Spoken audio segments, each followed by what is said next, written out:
And this morning, we're watching both the State House and Senate as the two chambers consider a bill to lower the legal blood alcohol limit for driving. Yeah, it would take it from the current .08 to .05. Mo Hyder joins us now with a closer look at this bill, which has been tried and failed before in the state legislature. Mo, first off, why does the state of Utah serve as a model for this bill?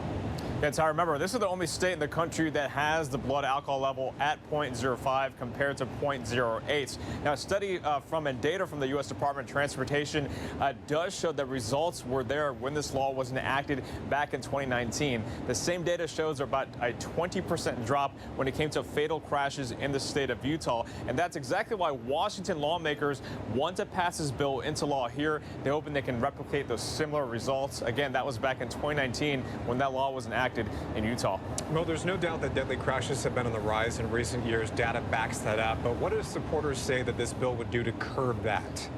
Well, it's really what happens before a person gets behind the wheel. They feel this will encourage people to get a designated driver, go with a friend, or use a rideshare service. That's exactly what proponents of the bill, the ones who propose it specifically, they say it really boils down to decision making before they hit the road. There are a lot of opponents here. Some of them are they're lining up against House Bill 2196, particularly in the service and hospitality industry. Why is that? Yeah, certainly getting a lot of pushback from that industry. They do say if this bill is enacted and goes into law, they feel there could be a major liability when it comes to people like servers, bartenders, and wait staff as well. They also worry that they don't have the proper training to detect when someone's blood alcohol level is at .05. So right now, a lot of pushback from that specific industry. They do agree, however, that this issue of drunk driving in the state really needs to be addressed. They don't agree with this approach, so expect a lot of pushback if this really does go into law. All right, so we know that both chambers are looking at this now, the State House and the State Senate. What happens next for that bill? And if it passes eventually, how soon could it become law?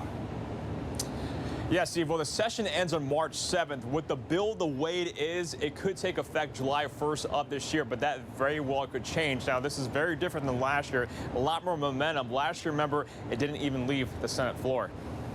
Well, this is the subject of our Pulse poll today.